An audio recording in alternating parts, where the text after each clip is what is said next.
Okay, well, kia ora and welcome everyone to this webinar on this Friday morning at 11 o'clock. Thank you so much for joining us for this webinar with the hospitality company, and it is great to have our guests here, Liz Perkins from the THC, from the hospitality company, and Richard McLeod, both joining us for today's webinar. How are you both? Good. Morning, James. Great. Thank you, guys.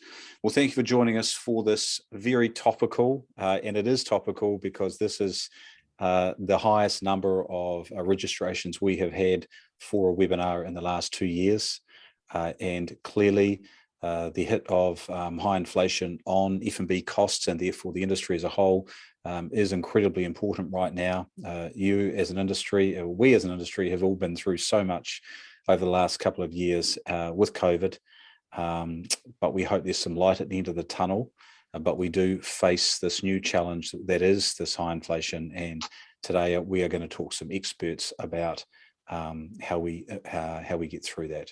We'll also have Isabel here in our team. She's in the background, going to be managing our chat box. So please pop your questions into there. And Isabel will pop into the chat box if you ask any questions about anything that we think we could send you links to or info to. Isabel, who's our community builder here at the hospitality company, will manage that and pop in information as she reads through that. And please use that to pop in your questions, which we will answer once Liz and Rich have given us their expertise on the questions I ask. We'll then answer your questions that you pop through in the chat box. This is also being recorded, so we will send you a copy. You can share that with other people in your team or other partners that weren't able to make the live recording, and we'll get that to you. That'll be sent out in 24 hours following today's webinar. So just want to start by having a look at what we're all about. And here at the hospitality company, we have spent over 23 years working with hospitality business owners. And what we teach here at the hospitality company is what's called the business of hospitality. That is our tagline. And boy, oh boy, in today's market, making sure that we put lots of business into our hospitality is more important than ever. And so this topic of inflation and how we manage that in our F&B costs in hospitality is crucial, and it's part of the business of hospitality that we encourage you all to put in place. The panel, so today, as I said, we've got Liz and Rich, who are both absolute experts in this field. We could not have two better people to be having this conversation with. This is their bread and butter. This is something that they really understand very well, and I thank them both for their time as we get into today. Before we get into the conversation about the managing of F&B costs, I just want to talk a little bit and just make sure we're positioning what we've all been going through and where we want to be going, and just really talking about the day-to-day reality, but getting excited about the future. This has been a 2-year storm. This has been an incredibly difficult time, as I said, for our industry. Revenue has been blown out, costs have been blown out, and it has been very stormy seas that you have all had to get through. And, if you get to next summer and your business is still there, you should give yourself and your team an enormous pat on the back for even surviving what has been such challenging environment. But we do see that there is light coming, and it might not look like this beautiful sunny day where revenue's strong and costs are in control, but that needs to be the vision that as an owner or a manager that you want to head towards. That needs to be the goal of all this hard work and all this energy you're putting into your business, is to one day again have a company that is looking like this. But we have to transition to that. And this topic today is part of that transition, because we have thought about this and gone back to also what was happening in 2018, 2019 before the pandemic came along. And what we saw was a lot of hospitality businesses who, although revenue was quite strong and quite solid, there was a lot of issues in hospitality businesses around their approach to cost control. It has been a real Achilles heel for the industry as a whole. And having done the work that we have done across the country with owners, both here in New Zealand and Australia, We have seen this area of cost control being an area that just hasn't had the attention that it needs.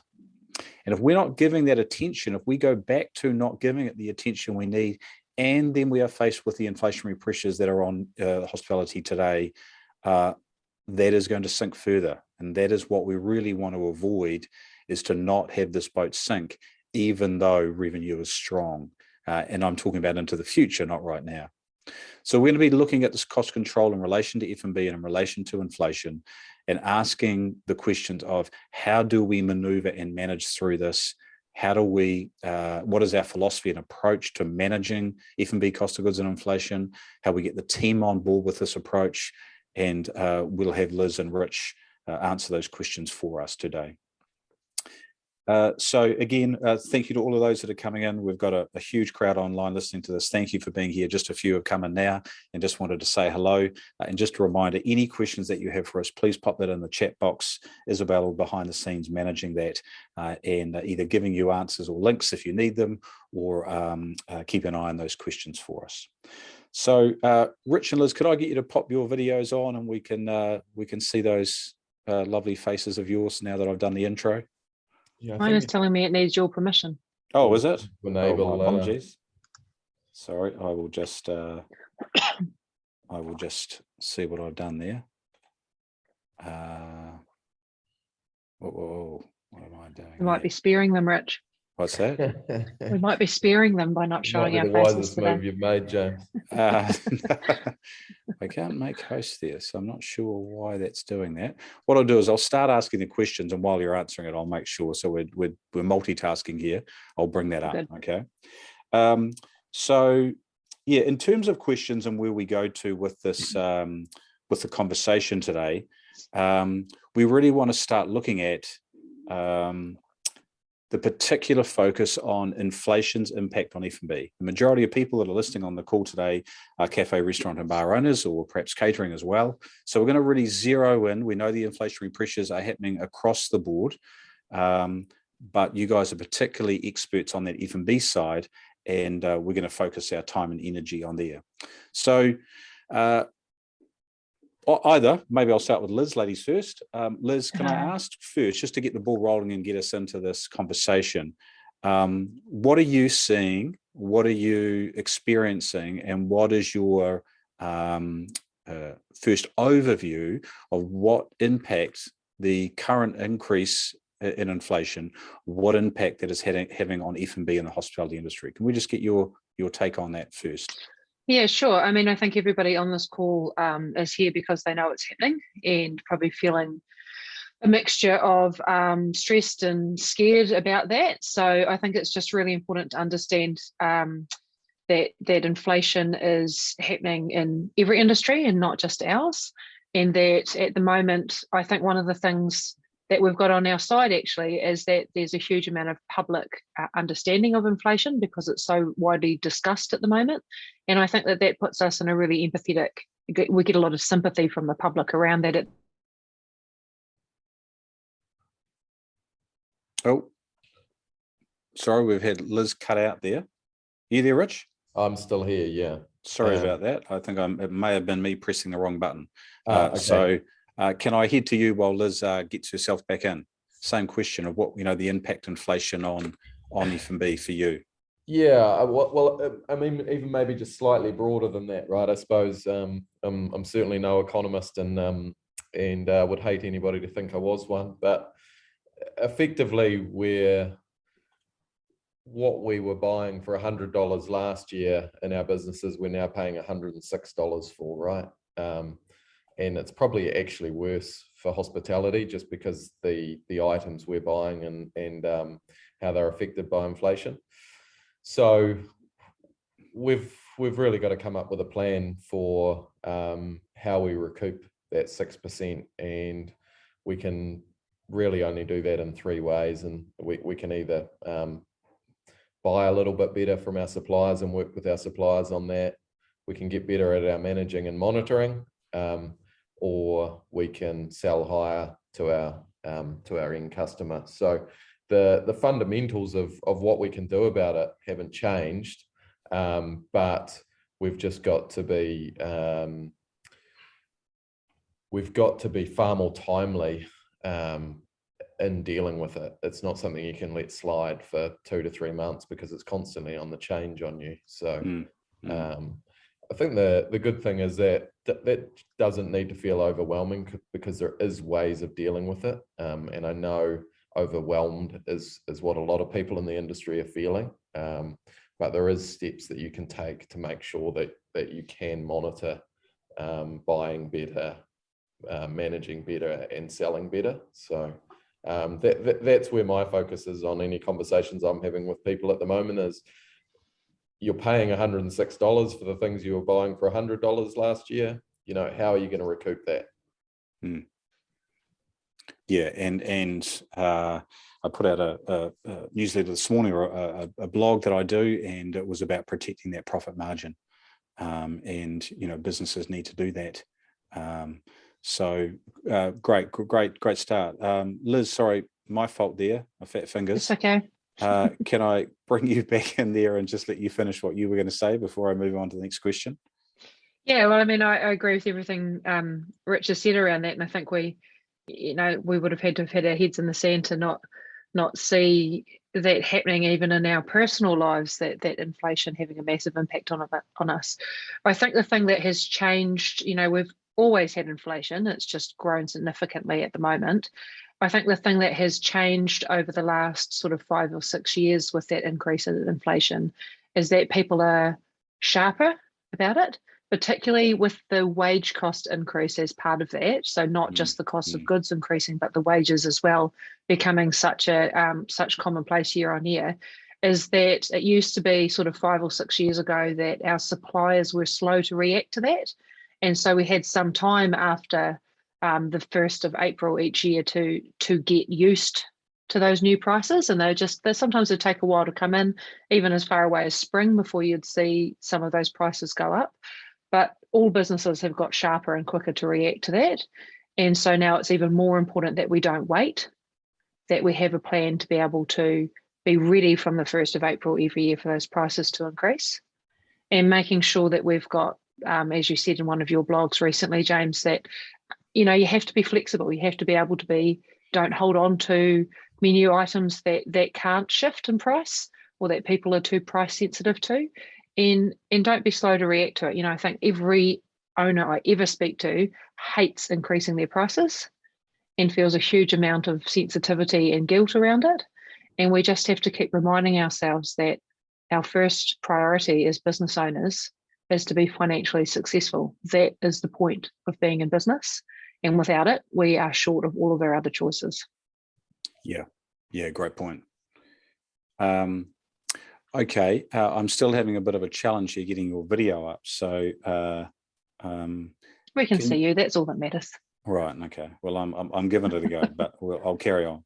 Sure. Look, we've got a range of people here due to the size of the webinar itself. You know, we've got a lot of people in a lot of different positions here when it comes to cost of goods management. We've got the listener here who is running a stock management program, doing it to a best practice level, and is wanting to know how to look at inflation from that perspective.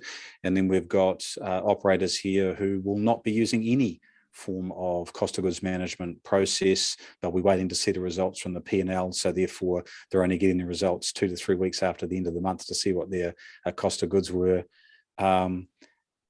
That's quite a spectrum of people looking at inflation. So if we could start by looking at the people who are listening here today who aren't running stock management in any way, shape or form, setting a retail price, may have done a rudimentary and rough costing of their menu and of their wine list or of their coffee list, but that's all they've done. What impact is this moving of inflation going to have on them, and what do they have to start thinking about? And then at the other end, those that are doing it well, what could they be doing? Because they're already doing a good job of cost of goods management, what could they be doing to react to inflation? So we're answering the question sort of on behalf of two groups, which from our experience, there tends to be those two groups in terms of cost of goods management. So who wants to answer that first? I think we'll continue with our pattern of letting Liz start. Right. Okay, so let's break that down. So if you're new to cost of goods management and it's not something that you've had a lot of experience in, or you're still not convinced that it's worth the effort, I want to assure you that there's only 3 things you can do in your business to improve your financial results. One is to grow your sales, which happens when you put the price up immediately. Improve your cost of goods management and improve your wage efficiency.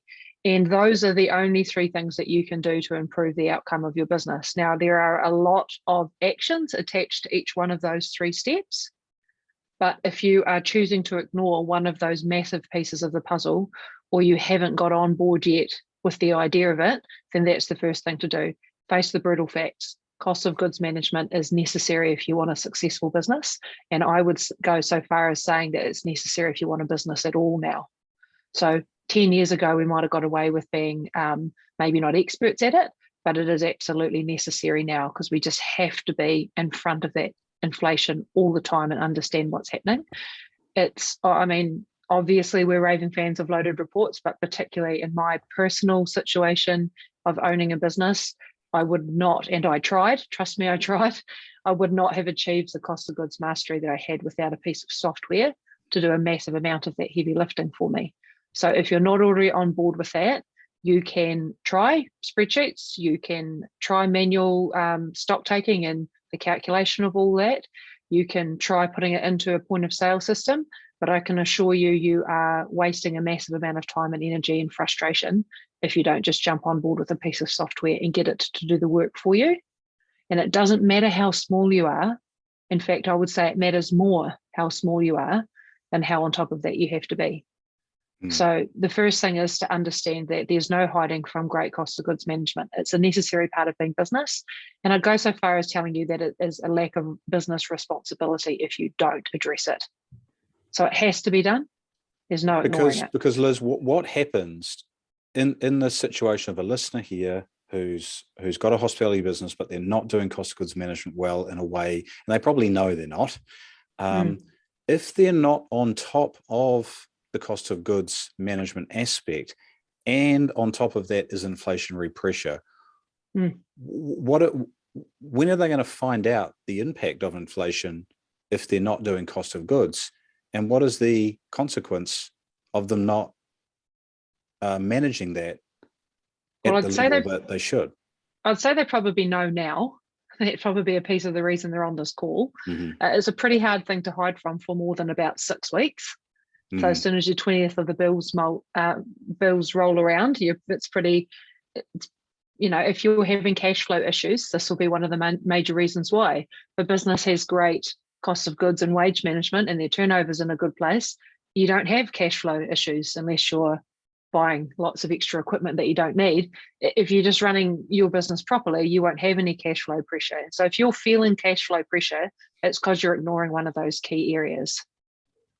And so you will know now, or very, very shortly. Prices, like I said, suppliers are far more timely with their price increases now than they were even 3 or 4 years ago. They're very onto it now. So you will be feeling it already. You'll be seeing those price lists come through every week from your suppliers, especially the vegetable ones, and they will be increasing all the time. And so you have to understand that you have to be on top of that. We are at the very essence of what we do. We take a raw product, we add labor to it, and we sell it for a profit. If you are not doing any of those steps properly, then that's how hospitality businesses in New Zealand fail. And so you have to get your pricing right first, and you can't do that if you don't know how much things are costing you on time, not in 6 weeks' time when the bills roll in from that supplier, but now, before you purchase it, you need to know how much this is going to cost you, how much labor you're going to add to it, and what you need to sell it for. That's the basis of the formula. Do you want to add a bit to that, Rich, too? Thank you, Liz. Welcome.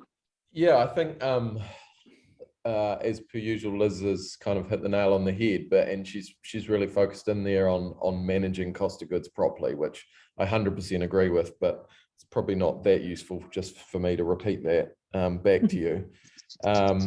But I always think, you know, if your landlord came to you, and I realize that negotiations with landlords are all over the show for people on the call at the moment, but if your landlord came to you with a 10% price increase, would you just do nothing about that? Would you not spend any time on it?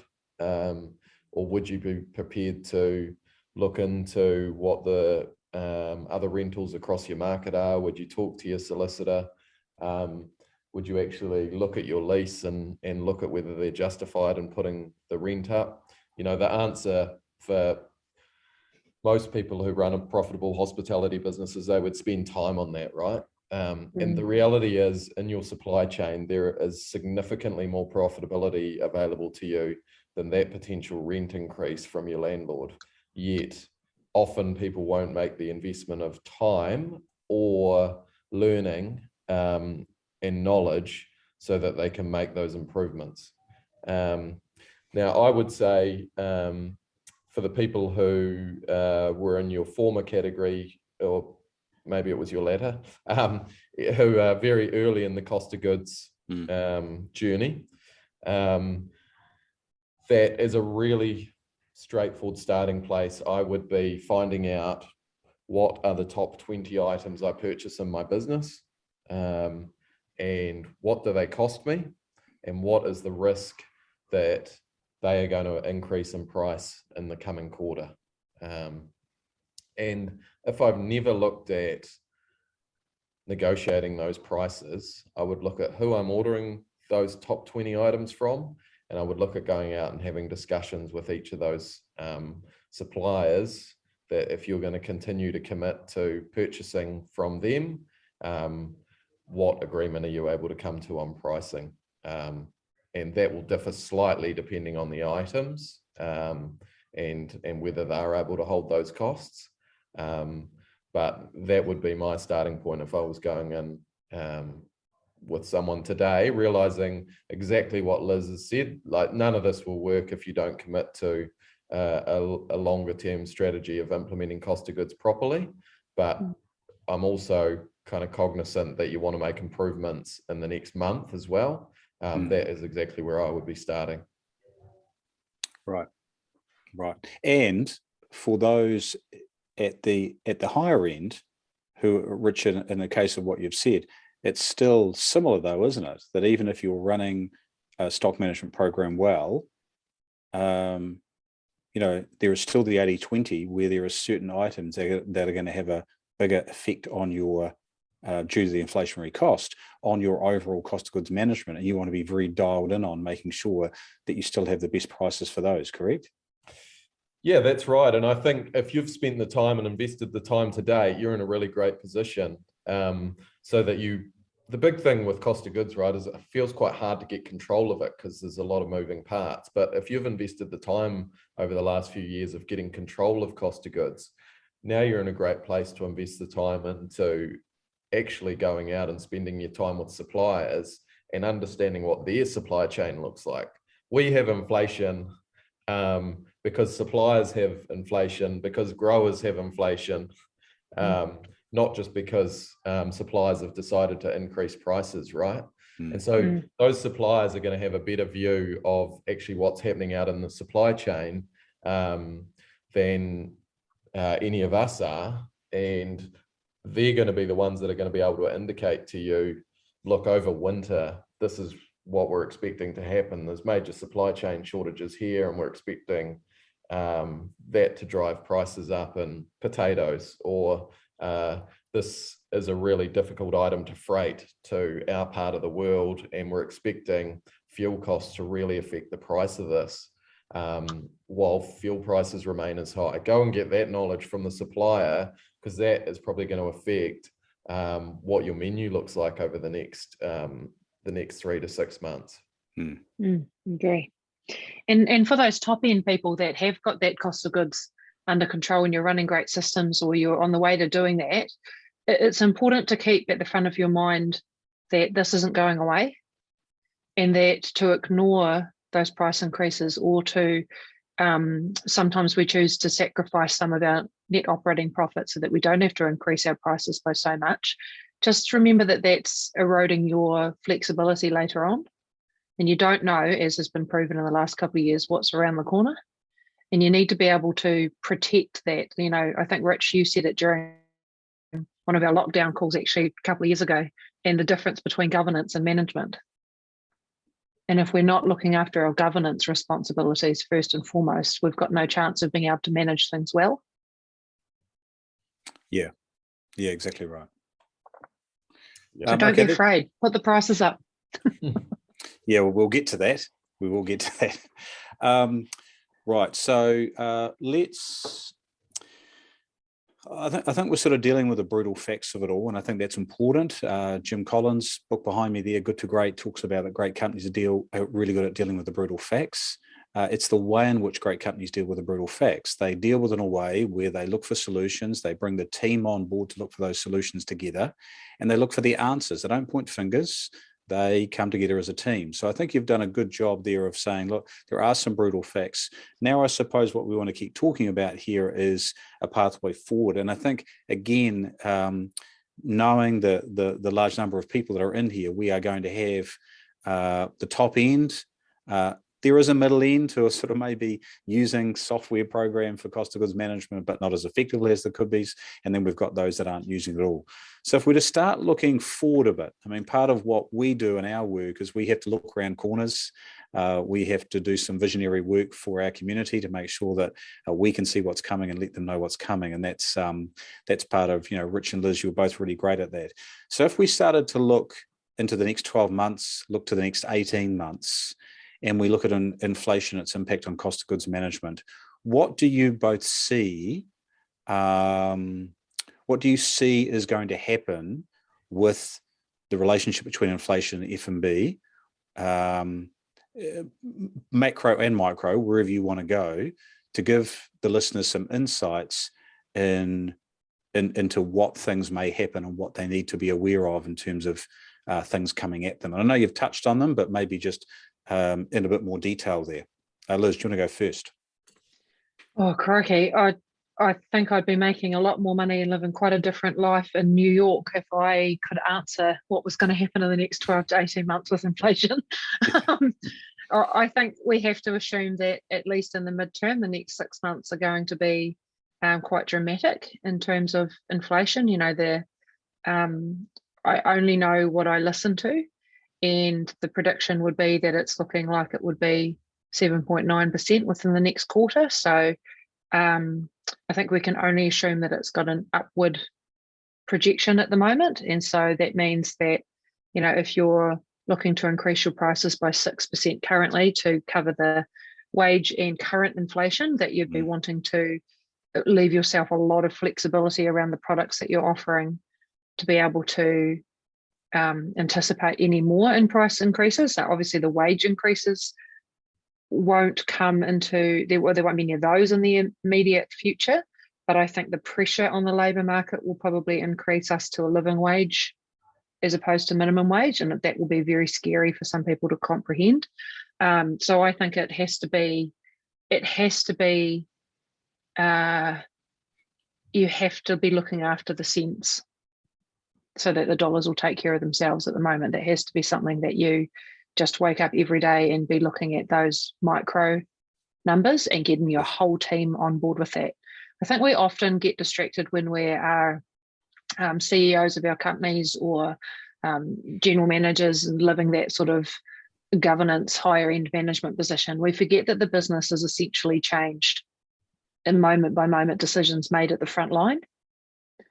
And so if it were me staring down the barrel of increasing inflation and some of the other issues you're going to be dealing with is lack of supply as well, I'd be wanting to make sure that I had menus and offerings that were incredibly flexible and changeable, and that I was using that to my advantage when it came to marketing. So having, we talk about cost of goods and wage control a lot in this conversation, but they're really just the threads that go into the rest of the business. So making sure that you've got that flexibility to be able to, I hate this word because I hear it so much, but to be able to pivot really quickly. You know, and I can't tell you who wrote this quote because I won't remember, but you know, seldom does a business owner make a decision too quickly.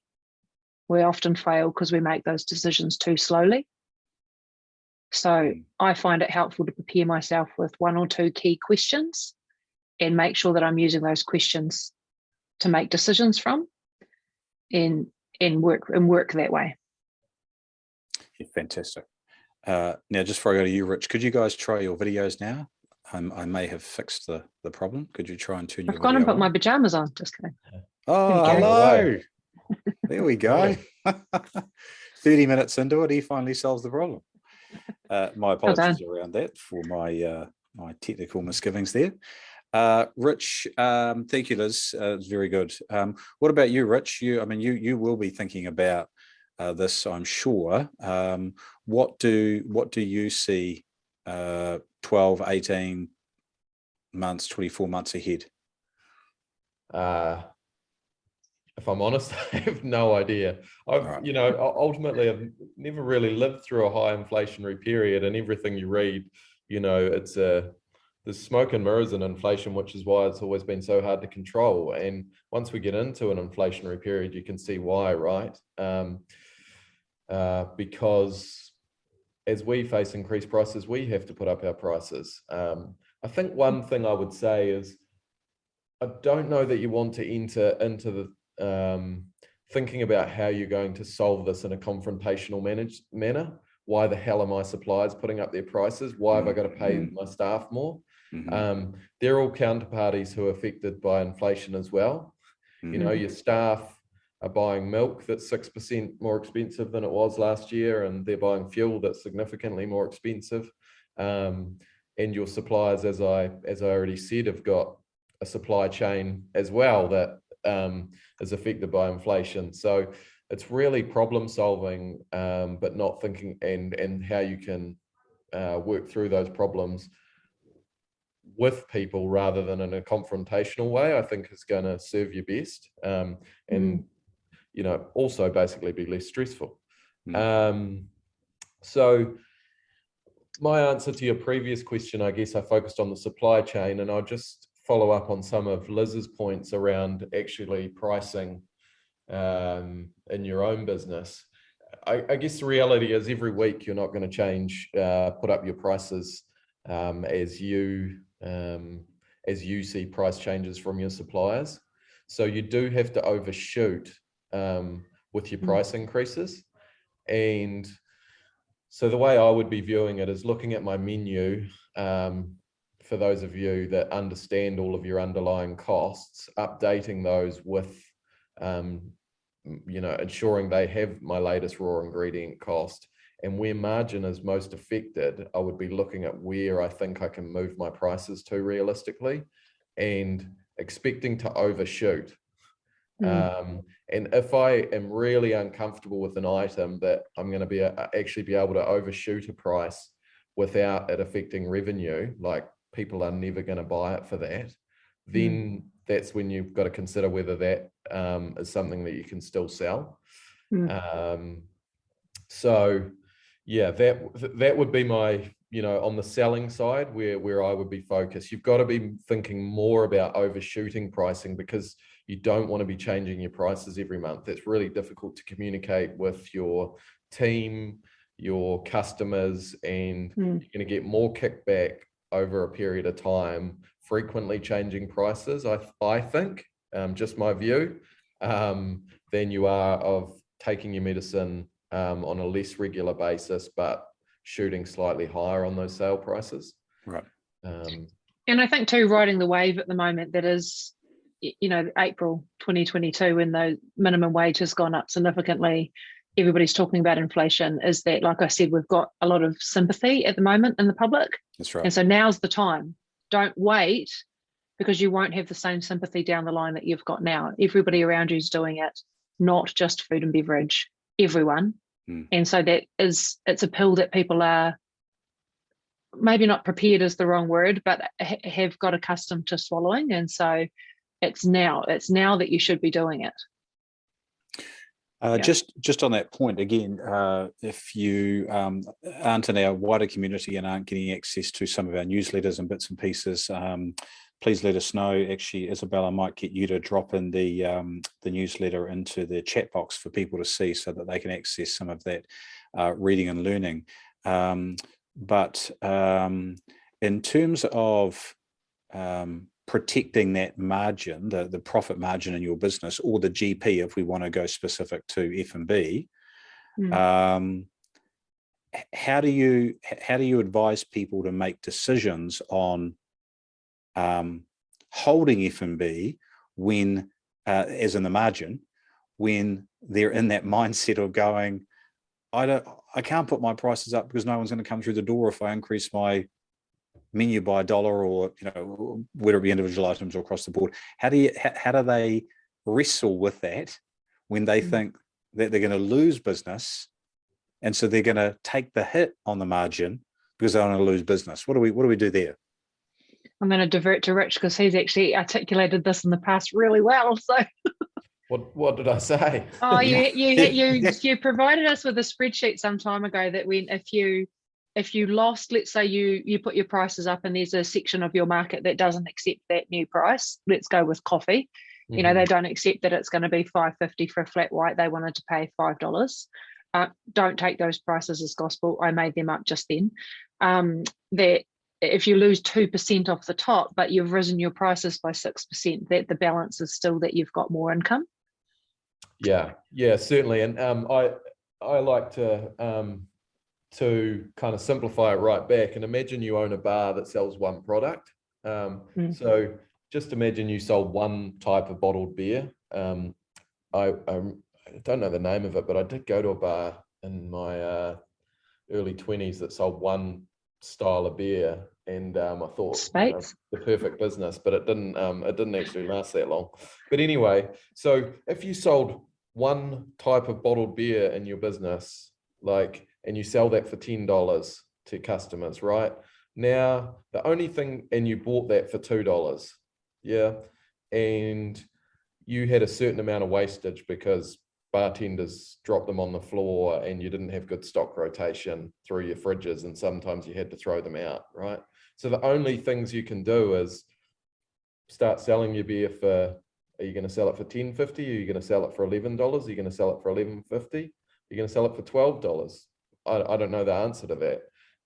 Is there an opportunity to go out and talk to your supplier and say, hey, I'm prepared to buy, this is all I sell in my bar. I'm prepared to buy this off you for the next 5 years. This is the only beer I ever want to sell, but I need you to drop your price from $2 to $1.90, or that price increase you've just bought through. I need you to hold that for the next 12 months, and I'll continue to buy off you for the next 5 years. And then finally, can I teach my bartenders how not to drop beer and how to rotate stock so that we have less wastage? And that, when you simplify it back to one product, that's all you're doing over and over and over and over again to manage your cost of goods. And the one thing I would say is that we've got this inflationary pressure, right? But even though there's people kind of at various stages of their journey of simplify or taking control of cost of goods and really digitizing that, there is opportunity for you to reduce your cost of goods based on what you're currently paying. That is almost a certainty. Well, it's not almost a certainty, it is a certainty. And it's just the level of that. So there is offset available against the inflationary pressure that you're seeing. So it's kind of, we're looking at this ship of James's, it's with costs and revenue. It's whether you use this as an opportunity to get your ass into gear, to get your cost of goods sorted and maximize the efficiencies that are available to you out there, which will offset this inflationary pressure, or whether you basically let it take hold of your business and the difference between 2 years ago and now is letting it take hold of you is often going to put you in a unprofitable position. So you're not going to go from profit to less profitable. You're going to go from less profitable to losing money. And so, yeah, that's my roundabout way of answering it, James. And very good. The one other, just because I can't help going to tactics, if you are in a position where you know, cash is not an issue, somehow you've got a good balance sheet and cash flow is not bad, your other opportunity is to discuss payment terms with suppliers, and if they have to provide you less credit in return for better pricing, that's an opportunity for you. I know that's probably great point. I know that's probably for a very small amount of customers out there, and so I'm sort of hesitant to say it, but if you are in that position, that is your opportunity, because suppliers also want cash in faster at the moment. Yeah, that's a great point. Yeah. Okay, so as I said, we've got a spectrum of people on here. I know that we do have a lot of people here who are both in our community, and great to see you all here, and thank you for joining us, and also that are customers of Loaded Reports, Richard, your company and your product. I know that you know, in the context of getting better at cost of goods, you've also done some work at your end on some improvements in some of your cost of goods stuff. And I was certainly really keen, while we're here, was to take the opportunity to have a look at that and see what you were doing in that space. So have you got a couple of things you might be able to share with us there? Absolutely. Yeah, I think it's pretty relevant to what we've been discussing. I don't need to go through all of it, but there's a couple of things I can pull out there. Great. So I better make sure I'm doing this right. Stop your screen share. I should be able to access mine, I think. If you can, I think I'll just make you the host. So okay. And then anything could happen. Yes. So can you try and share your screen? I can't share while the other participant is screen sharing. Right. Okay. I thought you might say that. Let me just find myself there. Stop share. There we go.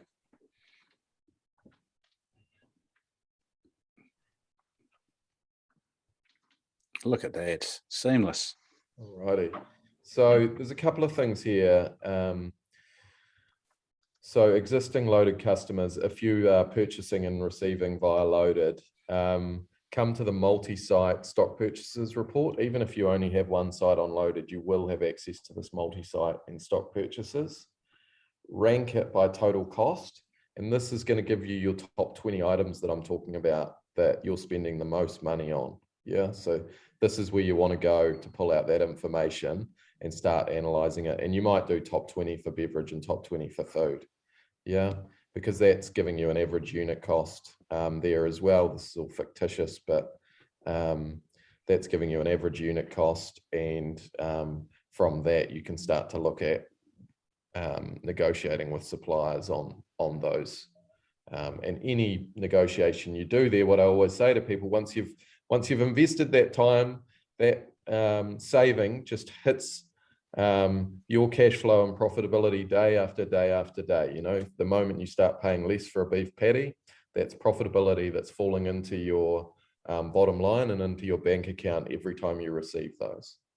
Now, existing Loaded customers, coming the week after Anzac, you'll see we now have added labor, cost of goods, and gross profit reporting. So where I want to take you is to our live cost of goods products reports. So we are looking at just a single day here. And from here, I'm able to see the ranked by, I might just actually just run this over a slightly longer period. Just so we've got some slightly larger data to work with. So what we're showing you here on a live basis is the quantity sold of an item, the total sales value of that, any discounts against this item. This is a good one to choose because there was some big discount promotion here in this demo site, and then the total cost of goods. So effectively, to make $977.36 worth of sales of this Babe taco, it is cost $414.70. So it's quite a high cost of goods there at 42.43%. And you can see that discounting is definitely having an effect there. So that will make sense to the operator where those discounts are coming from. And you can always dive into the discounts in our discounts reporting. But then if I want to understand how that cost of goods is being calculated, I can click through and I can see, okay, on my point of sale, I'm selling a taco called Babe, and that's linked to a recipe called Babe as well. Yeah. And the stock cost on that recipe is $3.51. Now that might seem not quite right to me. So I can then open up the recipe and actually see how that recipe is calculated and everything that sits within that recipe. Yeah. Then I might look at my bacon and go, Jesus, our bacon price looks like it's gone up. What's going on there? I can click on that to see all of the prices that we've received that bacon for.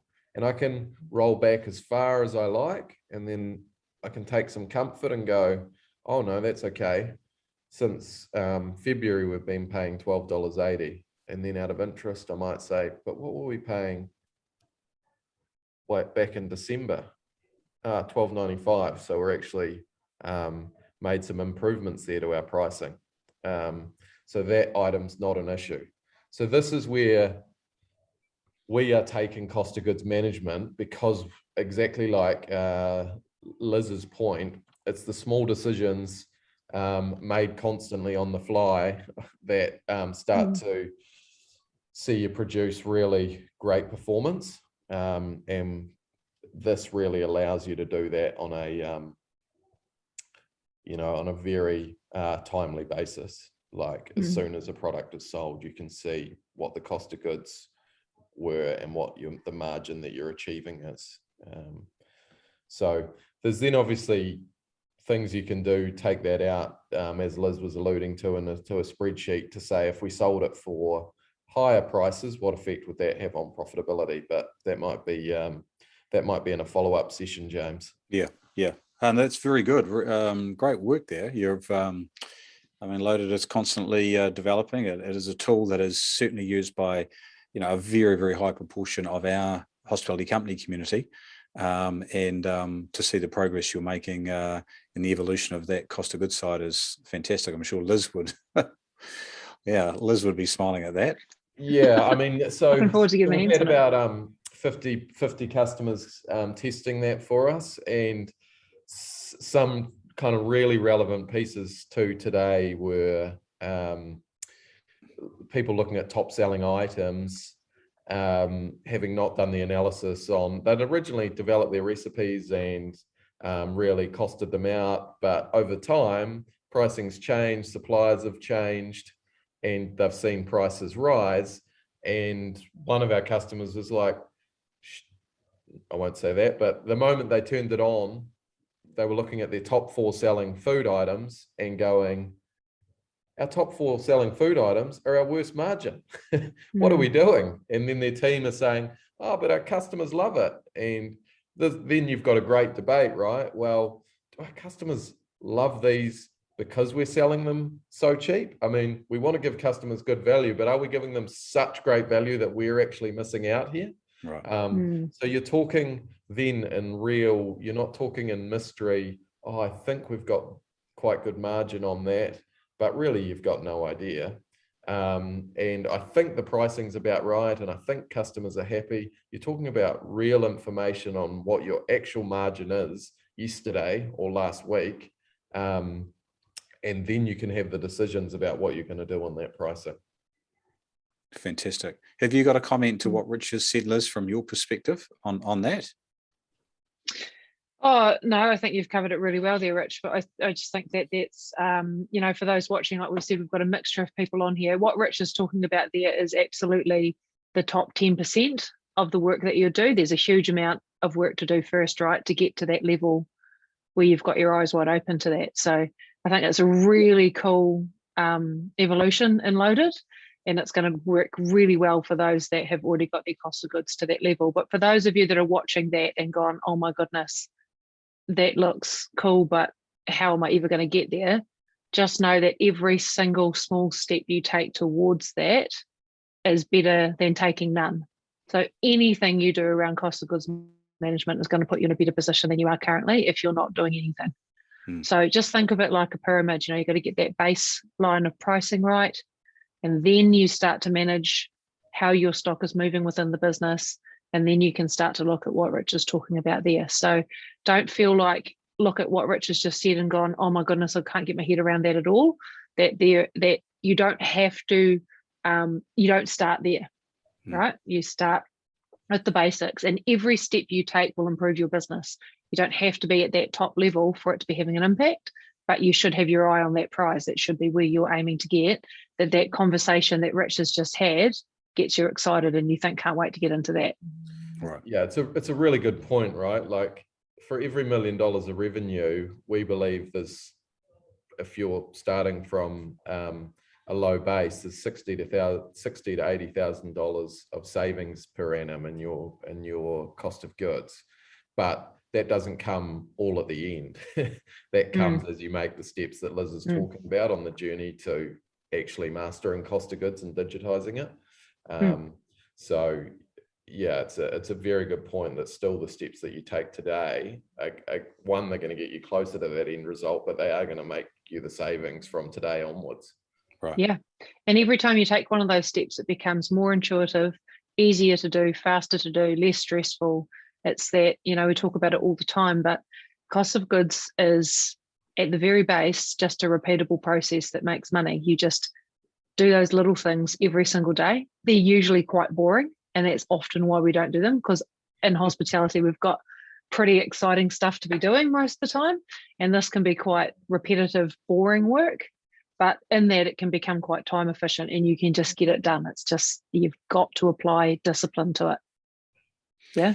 Okay. Fantastic. So listen, we do have a couple of questions here, which we'll get to, but I just want to ask one final question to each of you, making sure that we're taking into consideration the sort of expert cost of goods people and the not so expert. Okay. One action, one key. What's that? The future experts. That's all right. Yeah, good job. Okay. So the pros listening are saying to me, Rich, Liz, they're not saying to me, but they are, because I can hear them. They're saying, what's out of everything you've talked about today on the context of inflation on F&B, what's one thing as a pro user or a pro approach, what's one thing I should go away and think about in the next week to month? And then the newbies who aren't doing cost of goods very well, and they're concerned about inflationary pressure on their F&B costs, what should they do? So what's your pro tip each? Quick as you can. So my pro tip for experts is to be looking at sales mix on a weekly basis. So what are we selling the most of, and how can we make that stuff more profitable? And making sure that I call it a thread, but that thread is going all the way down from governance, all the way through management, and your frontline staff know what to sell and how that's going to impact the profitability of the business. Yep. Yeah. So make sure that that's not just holding on to at the top. And for the beginner ones, I would say get a loaded reports demo tomorrow and get started, because it's not going to get better unless you get started. It's like getting fit. The first run sucks. But if you don't want it to keep sucking, don't stop. So just get a demo, get in there, start putting the information in, and know what stuff is costing you to produce so you can put a good price on it. Yeah, great. Yeah, you can't get good cost of goods if you don't price properly. Fantastic. Thank you. And Rich, your two, an action step from today. Yeah. I think at the expert end, I would be saying overshoot your pricing. You don't want to be coming back to it in a month, and invest in gaining knowledge from your suppliers about what they're expecting to see in the future and the short-term future, because that should be driving your decision making. They've got more knowledge than you do about what's going to happen there. Yes. So go and learn from them. And it's very hard not to reiterate Liz's comments, but on the people that are just starting out on the journey, you've got to get started and start taking the steps towards better buying and better management and monitoring. because the sale, ultimately setting the sale price is not so difficult, but the other two are. Exactly. Yeah. Yeah.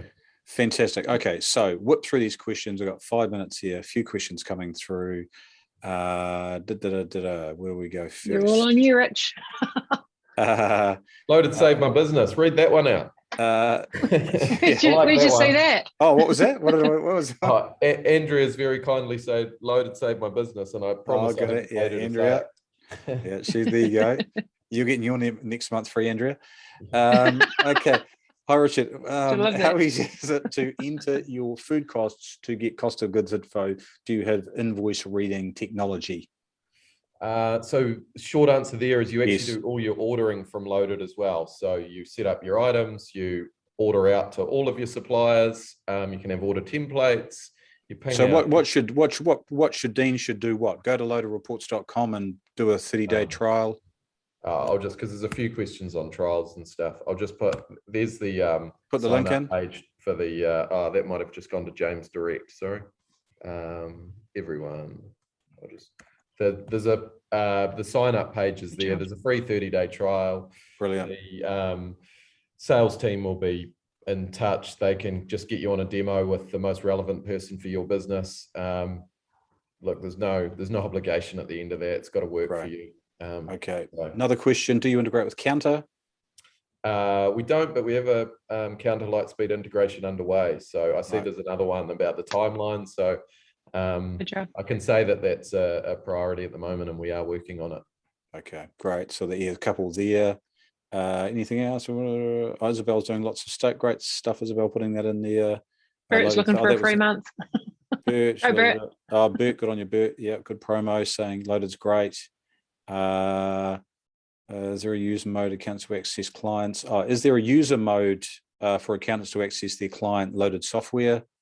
Well, it's not an accountant's mode, but you would certainly, there's permissions like most of the cloud software you're used to accessing, and most customers who are using Loaded will have their accountant or their payroll or their bookkeeping team will have full access, and you're able to get in and get the data that you need for accounting purposes. Right, brilliant. Couple of things before we go from our end. Isabel, could you please pop in the two 15-minute links to Liz and mine, our accounts in there, Isabel, just for everyone to see, just so that I'll tell you that in a minute. So a couple of things for you. If you're new to the hospitality company, welcome. Thanks for joining us today. If you're wanting more info on financial control systems, financial management, or our business of hospitality course, which would be 3 courses we'd recommend to help you right where you are, head to our website, look up our online courses, and you can email Isabel. Her email is support@hospitalitycompany.co for any questions about our courses.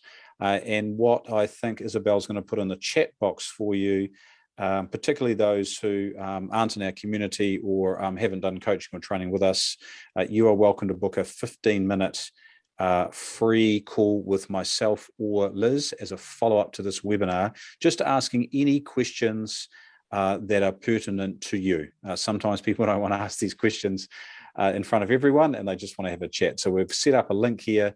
You can book 15 minutes with myself or Liz, and Isabel will drop those into the chat here. You can click on that. It'll go straight through to our calendar, book a 15-minute call, and you can do that sometime. So it's just a follow-up to give you a bit of support. So look, the timing is perfect. It's 11:59. Just before you jump away there, James, before you jump away there, Clayton has asked us a question, but he's put it in the Q&A rather than the chat. Oh, what was that? What first margin should we be aiming for in food and beverage? Clayton, we advocate for a best practice model of 60% of your cost of goods and wages combined, 25% for overheads, leaving you a 15% net operating profit. Correct. That is a really quick answer to what can be a more complicated question, because it can be bespoke. So I suggest you book one of those 15-minute calls with either James or I and have that discussion. Yeah, fantastic. Sorry, I didn't see that, Liz. Thank you. All good. To Liz, so great, Isabel. So before that goes, Isabel has popped those links to the 15-minute call with myself or Liz in there. And want to say thank you, Liz. Thank you very much for your time. Richard, thank you so much for your time. we are talking to two people here who know the industry and know the business of hospitality incredibly well, and for them to give their time and support to helping everyone in the industry who is working and negotiating through these difficult times. We really appreciate all of your expertise, and thank you very much for joining us today. Hey, you're welcome. Good luck, everybody. Yeah, well, thank you everyone for joining us. Thanks, it's been James, wonderful to have you here. And Isabel will get the recording out to you in the next 24 hours. And if you want to book a time with myself or Liz, please do so. And remembering, if you're not using Loaded, jump onto their website, book their 30-day free trial, and use what we think is the best cost of goods management system in the industry. So wonderful to have you all. Thank you for joining us, and enjoy the rest of your day and your weekend. Thanks, everyone. Bye-bye. See you guys.